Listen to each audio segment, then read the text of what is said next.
The excruciating pain in my shoulder was spreading through my whole body now. I was afraid to drift into unconsciousness. Not having my wolf came with a disadvantage. I couldn't see in the dark and comprehend where my attacker was taking me. The thought of Oliver's safety drifted through my mind, and I could only hope in this situation that he was safe and had made it to Asher. My feet finally touched the ground as he lowered me. I was still disoriented and had no clue where I was. Needing to rely on my other senses, I tried to focus and felt him move to my left, towards my injured shoulder. Agonizing pain ripped through me as I tried to move my arm and launch an attack on my attacker. My movements were way slower because of the injury, and he received ample time to dodge. Moving to my front, my eyes tried to focus on him, but the man was shrouded in darkness and wore all black. He shifted like a wraith, dangerous and lithe. His movements were swift and effortless, and I knew he was no ordinary wolf. "Who are you, and what do you want?" I yelled at him, trying to grapple in the darkness and commence another attack on him. My mind was going hazy. I was met with profound silence, but I wasn't going to give up. My eyes kept darting in all directions, trying to catch a glimpse of him and understand his motive. It was quite apparent to me that he must have been sent by Ruby or Noah. So I tried to mock. "Did Ruby send you? Is she so blinded that she has me attacked when I'm out with a child?" More silence followed, but I sensed a slight movement to my right. Pushing myself, I raised my leg and kicked with full force. My jogger collided with his face, and he let out a yelp while stumbling backwards. I had finally made contact, making me bold to launch another attack, but he had shifted from the position. My movements were lethargic as the silver poison spread through my body, profoundly slowing me down. He melded with the shadows. His feet made no noise on the ground, as if he wasn't human but a ghost. I launched several more kicks and punches. Some landed, others he dodged. I tried to remain vigilant, but exhaustion was catching on me quickly. He punched my injured shoulder again, sending me tumbling to the ground. His bent knee pressed me further into the ground as I screamed and raised my head, only to be met by glowing red eyes, like those of a demon from hell. I instantly knew he was a rogue. "Shut up, bitch." He ground out the venomous words as a syringe was heartlessly plunged into my arm. I tried to fight the darkness that threatened to take me into a slumber, but slowly failed. My eyelids were so heavy as if someone had placed weights on them. My muscles laxed and my whole body went limp. My eyelids fluttered and I drifted into a state between consciousness and unconsciousness. It was like being stuck in a limbo. I was aware of my surroundings, but I couldn't move a muscle. Whatever he had injected me with began to take effect, and my body temperature began to rise. It was like being plunged into an inferno, especially when my core began to heat, and I profusely began sweating. My breathing became erratic as I tried to take large gulps of oxygen inside my burning lungs. This was the strangest feeling. I had experienced something like that before during my training. Whatever drug he had injected me with was making my body react in strange ways, and I had a clue what it was. He bent over me, and his grotesque face flashed in front of my eyes. Clad in all black, he smiled evilly as his rough hands went under me and he picked me up. My body was like rubber now, and no matter what I tried, I couldn't even move my finger. My arms limply hung down. Invisible chains seemed to have been woven around my whole being, rendering me motionless. I wished to curse and thrash, but I was trapped inside myself. It was the worst feeling, to be trapped inside your own body. Slowly, he walked out of the haunted house, using a back door. I wasn't sure where he was taking me, but his intentions couldn't be pure.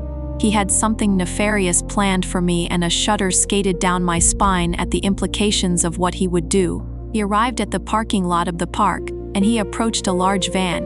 Throwing the door open, he tossed me into the back of the black van. The cold surface of the interior felt like ice against my burning body. The back doors were shut on me, and I was left there as the van began to head out in an unknown direction. My vision began to blur as I tried not to cry about being so helpless. Before my mind would shut down completely and I would drift into unconsciousness, the thought of Oliver making it safely to his Asher inhabited my brain, and I sent a silent prayer that he was safe.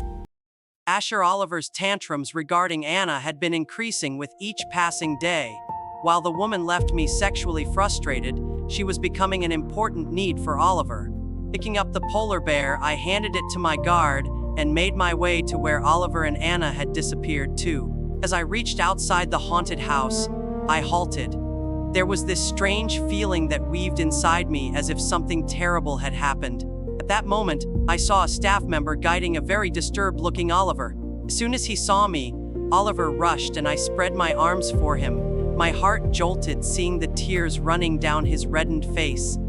Oliver hardly ever cried, and seeing him like that jolted my heart in the worst possible ways. What could have gone wrong, and where was Anna? It's okay, I got you. I hugged him closer to my chest as he rubbed his eyes and hiccuped, unable to speak. Tremors rocked his small body and it disturbed my peace. Blaze surfaced as well, wanting to know what had our pup so disturbed. I calmed him down first by wiping his tears and rubbing his back. He was raised in a way to always mask his emotions, especially when we would be in a public place. And here he was publicly displaying them, making me wary. Something terrible had happened. Drink this. I offered him water, which one of my guards had brought. After taking a few sips, Oliver stopped, trembling. Talk to me, I asked softly. Dad, Anna was kidnapped. His trembling words shook me. A rage like I had never experienced before surged through me. Who dared take Anna? We were on a bridge when someone shoot her. She still protected me and fought. But there was a man in black clothes. He took her away, Dad. Oliver completely broke down and sobbed loudly in my chest. I hugged him tight and tried to stay calm, but I was anything but calm. Blaze howled in anger inside my head as he flashed through my eyes. Heads are going to roll. I am going to tear the fucker from limb to limb, he raged, and I completely agreed. It was clear that someone from the outside had infiltrated the park and kidnapped Anna. It couldn't be a staff member, which left only two options. It had to be either her ex-mate, that dog who knew how to bark and not bite, or his chosen Luna who had come for Oliver and Anna earlier. The thought of anyone hurting Anna had my insides churning in the worst ways. What had this woman done to me? Blaze wanted to burn the world down to get her back. Whoever it was, they had messed with the wrong person and would be sorry once I was done with them. Save her, please. Save Anna, Dad. Oliver cried in my chest and my hands protectively held his head. He needn't say it. I was going to bring Anna back. Don't cry. I am going to get her and make her kidnapper feel sorry. Oliver nodded his head but clung to me. He sniffled. His cries hadn't ceased. She dropped her phone on the bridge. Oliver took out her phone from his pocket and handed it to me. This was not good. We couldn't even track her using her phone now, but I quietly accepted it from Oliver. It was time to jump into action. I mind-linked Hayden and explained the situation to him. I needed him to take care of Oliver and keep him safe while I investigated where that man had taken Anna. Time was of the essence, and I had to move quickly. I called one of my guards, Aaron. Retrieve the CCTV footage from all the exits. I want that man found. Check the nearby parking lot camera footage as well. He couldn't have taken her by foot. Must have used a vehicle. I passed a string of instructions. Soon as I would hand Oliver to Hayden, I was going to track down this man and make him curse the day he was born. Once Hayden had taken Oliver to safety, I proceeded to the control room of the amusement park and introduced myself. Everyone became alert and bowed their heads in submission. Firstly, I explained the situation, telling them what had occurred. Then I reprimanded them for the negligence and lack of security which had resulted in the kidnapping of a woman from their premises. They apologized, and soon I took charge of the investigation. Pulling out all the camera footage, we thoroughly studied them. One of the back exit cameras caught a man dressed like a black phantom, even his face covered. Then my eyes fell onto what he was carrying. The camera angle was from a distance, so I sternly said, "Zoom in." The operator instantly obeyed. My blood boiled over seeing him carrying an unconscious Anna in his arms. Blaze raged. I could feel his need to shed blood. "I am going to bathe in his blood," he roared in my head. "Find this man, show me the footage of the parking lot." The operator had already pulled the camera footage from a few minutes ago. The same man could be seen from a distance, placing Anna in the back of a black van. "Zoom, I need the license number of this vehicle," I instructed. clutching the back of the chair on which the operator sat. "Aaron, I need all the footage of the cameras from the roads outside. I need the location of this van and where it's headed." "On it?" Aaron rushed out as my eyes focused on the license plate, and I memorized it. "Anna, I am coming. Don't worry," I whispered. I was drifting in and out of consciousness. My eyes slowly opened and I tried to take in my surroundings. The lights had been dimmed, but it seemed like a hotel room. My body burnt from the effects of the drug the masked man had injected in me. My body sizzled with a need to be touched, to be filled. The sheen of sweat coated my body and ran down my temples. The tender crevice between my thighs burned like a smoldering flame, every fiber thrumming with an unbearable ache. The skin there had flushed deep crimson, and I was seized by an itchy, frantic restlessness that made me thrash on the bed I had been placed on. Sensations it caused made me realize that I had been drugged by an aphrodisiac. During my time in Shadow, I had been injected with aphrodisiacs as part of my training, to achieve a level of self-control and remain level-headed in case an enemy was able to inject me with it. This seemed like a milder dose, and my brain still functioned, fighting against the gripping effects of this drug.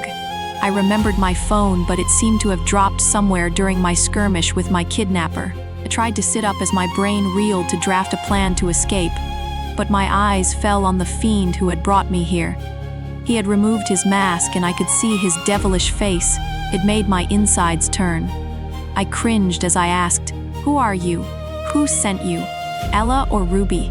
His face contorted into a smile like that of an evil clown in horror movies, and I couldn't help but feel revulsion birthing inside me for this man. "Since I am going to kill you after I am done having my fun. There is no harm in telling you. My name is Eugene, and I am a hired rogue assassin. Ruby paid a lot of money to get you out of her way." He snickered, his lecherous eyes roamed my body, making me feel even more nauseated and angered. I was going to kill that evil woman. I struggled to get up. My body shook from the effects and heat that traveled through my veins like lava. His hand landed on my thigh. "That bitch," I screamed, and a slight shock was reflected on Eugene's face. I tried to wriggle away from him. "That drug should have driven you crazy, and you shouldn't even be able to talk. Just want my jade tree to fill you up. And yet here you are, fighting back, trying to get away. There's something very special about you." He crawled over me with his hideous smile. Instead of feeling any attraction, even though my brain was drug-induced, I wished to strike his vital root and wipe that smile off his face. His grubby hand grabbed the front part of my dress and pulled violently, tearing it apart. I screamed and tried to push him off, but my body was so laxed it had no energy. Tears brimmed up in my eyes at the implications of what he was about to do. I didn't want my first time to be like this. "Shh, let me make you feel better." He grabbed my leg and threw it open, about to reach for my panties. "No, fuck off!" I thrashed under him, and the door blasted open and a raging Asher stepped inside. His eyes were nothing but raging pits of hell, ready to burn this man. His wolf was in control. Before Eugene could understand the gravity of the situation, Asher grabbed him by the scruff of his neck and yanked him off of me. Asher's POV. The rage washed over me in waves as I opened the door and found that the creep was about to assault Anna. He had climbed over her and had even torn her dress, revealing her gorgeous body to his impure, lewd eyes. All the self-control was lost at that moment, and I gave my reins to a raging blaze. He was even angrier than I was. According to him, Anna belonged to us. We grabbed him and hurled him against the opposite wall as if he was made out of cardboard and not flesh and bones. The scum collided with the opposite wall, his head making that cracking sound against it and his eyes rolling inside his head. He heaped on the floor with his mouth agape and his eyes wide in horror. My chest heaved with building rage as I turned to semi-naked Anna. She was in shambles. Tears leaked from her eyes. They seemed to fall directly on my heart and pained me. Quickly removing my coat, I covered her with it as she sniffled loudly. "It's all right. I am here now." I tried to comfort her and then turned my attention back to the sewer rat that had dared hurt her. Striding towards him, I grabbed him by the front and launched punch after punch, disfiguring his face. He dared try to violate her. There was no forgiveness for such crimes. If I had been late even by a few seconds, it would have been a disaster. He screamed like a tiny girl, and yet there was no mercy in my heart for someone like him. Soon, he lost consciousness, but my assault continued. I would tear him apart later. For now, I had to make sure Anna was safe. She seemed to be under the effects of some kind of drug. Throwing open the door, I dragged the unconscious man outside and pushed him towards my guards. Take him away and lock him up. After that, come and clean up the mess in this room, I instructed, and they nodded. Grabbing him, they dragged him away. I closed the door behind them. Before I could turn, I felt her behind me. Her hand softly touched my shoulder, and her sweet scent permeated through my senses. I turned, and her soft lips landed on mine without a warning, melting against mine like a need I had never experienced before. As soon as Asher had entered the room and beaten the crap out of Eugene, my body's condition worsened. His scent drove me over the edge, and I lost all my resolve to hold myself back. The sweltering heat of my body craved Asher's touch. Only he could sate the physical primal hunger that was blinding me in that instant. Slowly climbing out of bed, I approached him as he passed instructions to his guards. Once the door closed, I touched his shoulder and felt their electricity charge through me. He turned, and I could no longer hold myself back. My lips found his, and he responded with equal fervor as if starved for centuries.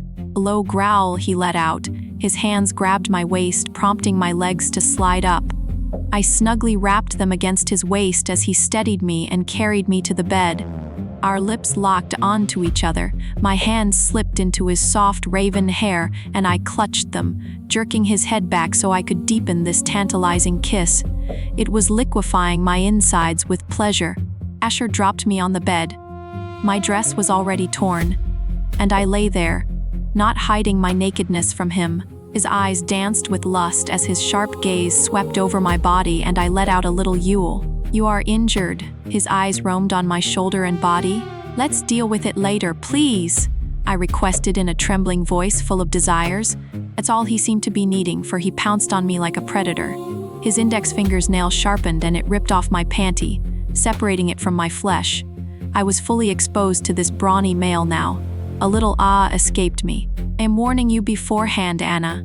You won't be able to keep up with me," he drawled, throwing open the buttons of his shirt next. He unzipped his pants and let them drop. A rigid pillar of his desire sprung free, taut and already glistening with the dew of his longing. I gulped and wondered how he would fit inside me. Slowly, he climbed over me, and our bodies connected like pieces of two jigsaw puzzles. I moaned as his lips grazed my injured shoulder and his tongue poked out, licking me. My hands went to his hair, and I held him there, deepening whatever he was doing to my injured shoulder. The blinding pain began to subside wherever his saliva touched me. Lichens had healing abilities in their saliva, and that's what he was doing, healing me. I was touched. He slowly moved to the dip in my neck and began to suck. My back arched under his soft touches. Unforbidden pleasures raked my body as his lips traveled further down until he reached my right nipple and plopped it inside his wet mouth. I groaned in ecstasy as his teeth slowly bit the swollen tip. Pleasure directly hit my heated core, and my whole body jerked like an aftershock of the earthquake. His other hand held my left nipple and harshly pinched it between his thumb and index finger. I screamed as the pain and pleasure mingled. He gently nudged the tip to ease the pain until my body quaked with the aftermath of his actions. His rough tongue slid between my two mounds as he licked and sucked the soft skin there, making me experience something I had never done before. "Make more of these sounds, Anna. I want you to scream your pleasures for me," he seductively instructed, biting the upper swells of my breast, and I did just that. My head thrashed from left to right as my skin scalded to the point that I thought it would peel off. The rigid line of his desire glided over the heated, damp valley of my longing. I wanted him inside me. The slow torture was too much. "Asher, please," I shamelessly begged, and he breathed out against my sweltering skin. "What are you begging for, Anna?" His desire-filled voice swirled in my head, and my legs opened wide on their own. "For you to fill me to the core," I answered in a needy voice, forgetting any consequences. He raised his head, and I saw his smile widening at my request. The blue of his eyes was swirling black, for his wolf had surfaced. With pleasure, his hand landed on my thigh, throwing open my leg even further. Getting on his knees, Asher took a deep whiff, sniffing my arousal. His other hand guided the rigid pillar of his desire as he guided the swollen tip toward the secret grotto of my longing, letting it be coated by the warm tide that flowed in abundance. Slowly, he pressed forward, and I couldn't help but scream. The pain was excruciating, and his size was too much. Although I had been pregnant, I had never known this kind of intimacy. This was indeed my first time. Fuck, you are so tight, Anna. How? The ridges on his forehead had deepened as he settled fully into me, and my body writhed in pain. Tears welled up in my eyes as Asher stilled over me, understanding it was hurting me. He let my body get used to his presence as my inner sanctum stretched and accommodated him. No way I was telling him this was my first time. He wouldn't believe me anyway. "You okay?" he concernedly asked. His hand landed on my cheek, and his thumb brushed the lower part of my eye. I nodded, and he gave me a few more minutes to adjust. "Should I move?" he softly asked again. "Yes."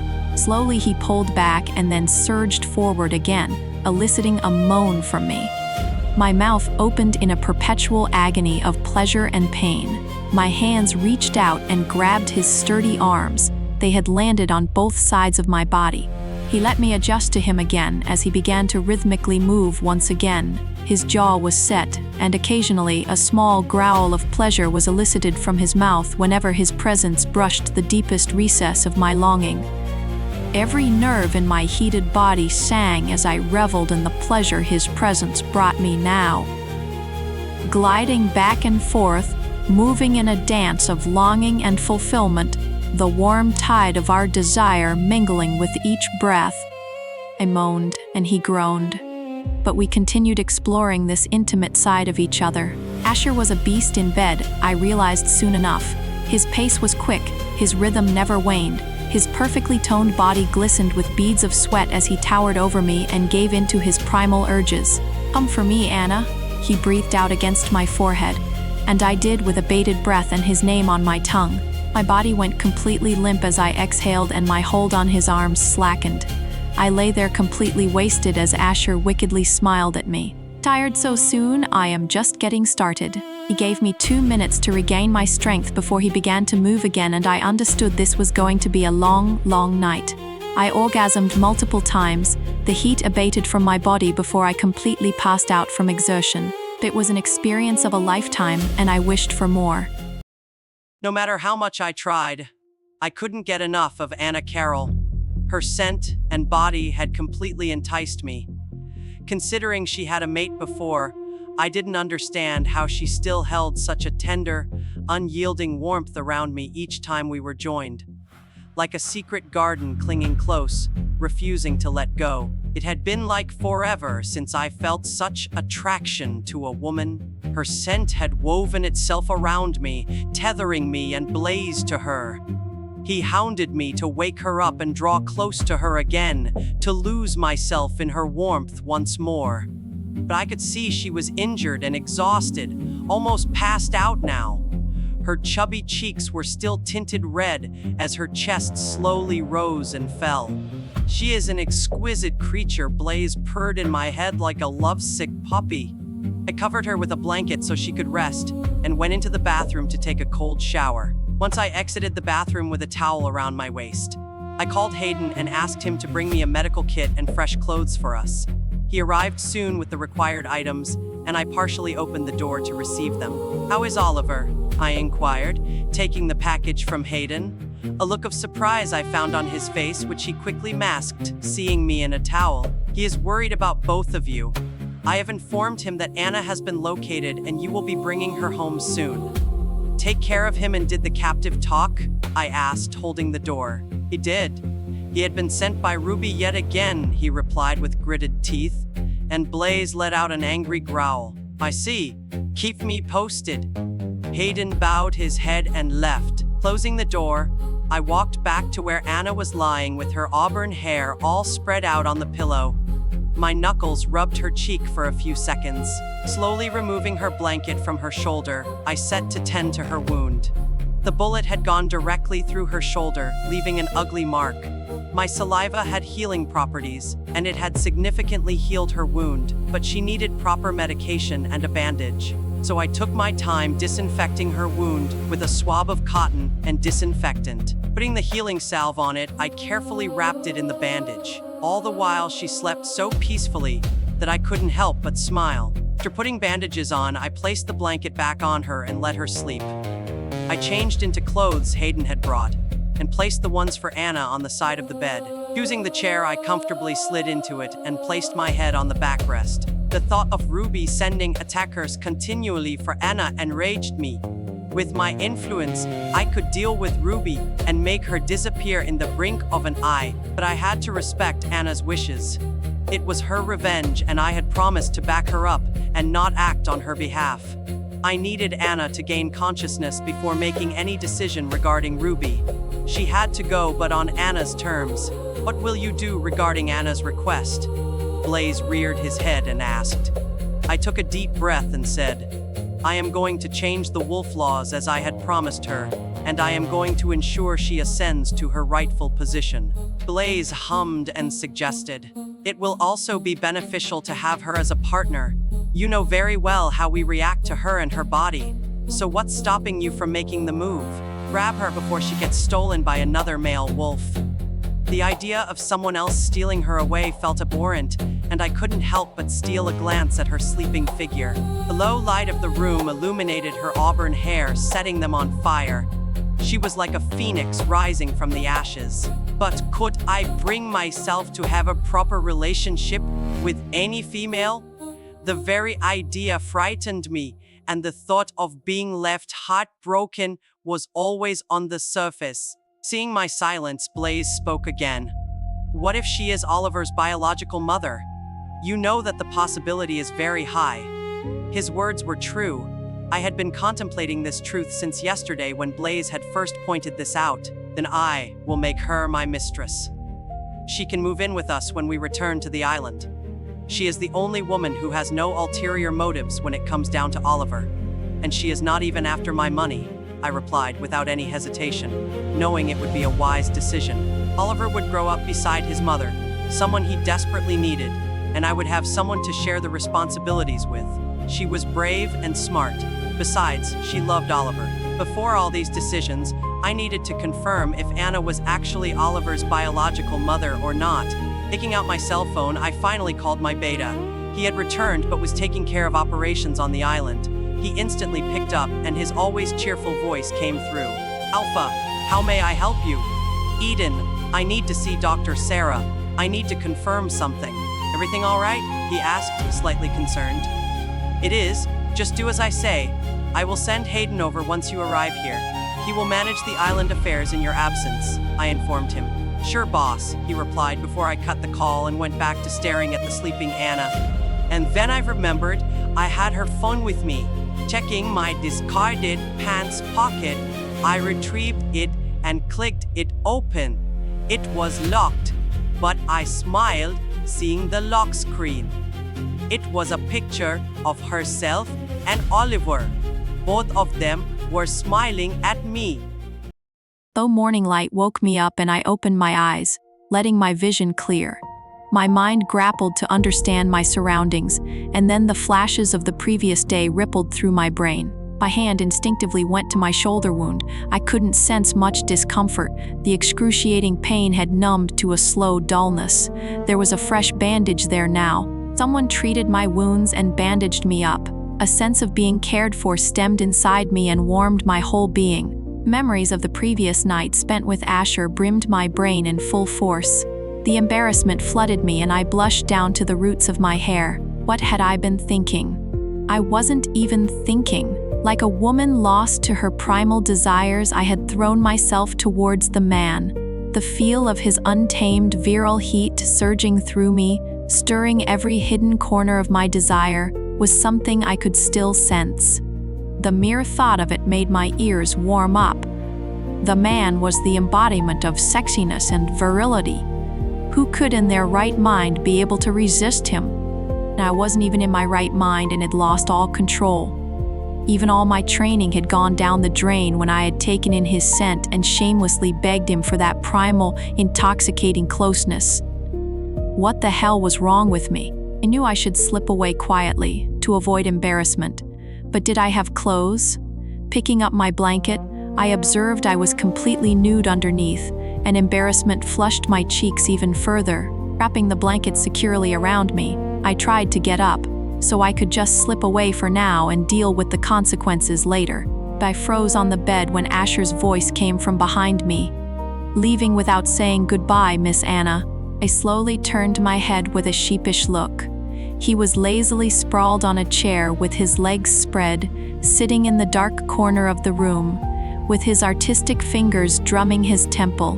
My cheeks burnt with mortification. No, My words were buried in my throat as his blazing eyes bore into mine, and I relived the moments we had spent together. The numerous times I had screamed his name, the way he growled every time my walls had clamped around his hardness. The passion. They need to own each other. Our mingling sense. Everything felt so surreal, so beautiful. "Stay, I wish to speak with you, and I have also arranged for fresh clothes." He pointed with his long fingers towards the side of the bed, where a beautiful emerald-shaded dress lay with a brown package which I knew contained lingerie. "Oh, thank you for saving my life," I responded meekly, feeling slightly hot again as I clutched the blanket to my naked self, hiding from him what he had already seen. A dark smile I sensed making its way in his face as he regarded me, and his next words totally left me baffled yet again. "Anna, would you like to become my partner?" he suddenly asked, making my heart skip a beat. Thought of the fiery, unyielding connection we'd shared surfaced in my mind, and I couldn't help but ache for more of that primal warmth, that all-consuming bond. Asher continued to speak before I could answer. "Oliver needs a mother figure, and I want someone to take care of the pack's needs like Aluna does. I think you will be perfect for this role," he asked very straightforwardly. I could sense the seriousness in his voice. This was the second time he had asked in the last 24 hours, and he seemed quite adamant on it as well. A slight knowing smile crept up on my face as I mocked. "I thought I wasn't your type." The look in his eyes intensified as his tongue tasted his lower lip. "It's a necessity, Miss Anna. Both of us can benefit from this relationship. It will work for your revenge plan as well. You still need to deal with Ruby and Noah," he haughtily answered. At a point, but entering a relationship at this point will be very distracting, especially for my plans, and I couldn't afford to be distracted if I wished to win my pack back. Besides, it wouldn't be fair to Asher to give him half of my attention. I might have to disappear at times because of my links to Shadow. He wouldn't appreciate his partner to just bolt on him at times. As much as his offer was enticing, I couldn't accept it just yet. "Can you give me some time to think? It's too sudden and I don't want to make a rash decision," I slowly asked, seeing how expectantly he was watching me. Slight disappointment crossed his handsome face as he calmly said, "All right, but make a decision soon. We need to leave. Oliver is waiting for us." I was left speechless for a second. It seemed like he wasn't as unreasonable as I thought he was. Had to give him credit where it was due. I nodded in gratitude and slid down from the bed. Grabbing my clothes, I made a run for the bathroom with the blanket still wrapped around me. In my haste, I tripped at the corner of the blanket and fell flat on the ground. The blanket opened, revealing my body to him again. Asher's low, rumbling laughter erupted, seeing my actions, and embarrassment became my second name. "Miss Anna, it seems like you want a repeat of last night." His low, velvety voice made my core flutter with a delicious, familiar heat. I quickly scrambled to my feet and hurried away towards the bathroom, before I would embarrass myself more. Asher's ringing laughter followed me.